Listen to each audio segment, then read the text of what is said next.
Hey everyone, welcome to Shop Talk. We're looking at an MS 261Z. This is a test chainsaw, not to be used for any type of wood cutting. I will start up and let you listen to it. It's had the cylinder decked, porting changed on it, and a custom exhaust on it. And let's run it and let you listen to it.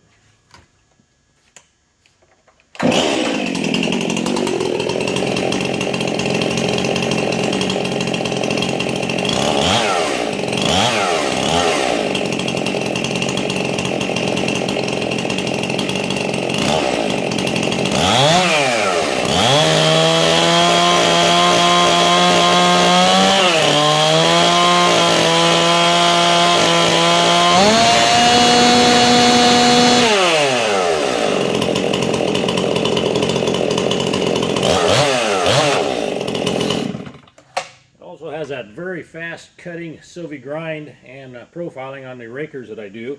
If you have interest in those chains and you're a professional arborist, I do sell those chains to those guys.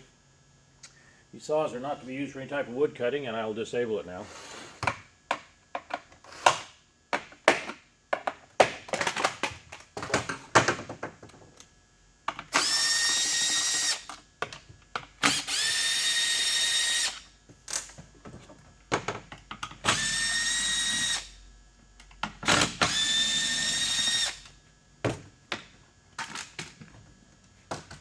If you'd like to get your cylinders decked, you can send those to the chainsaw guy, and here's some information if you have any interest in these non-functioning chainsaws.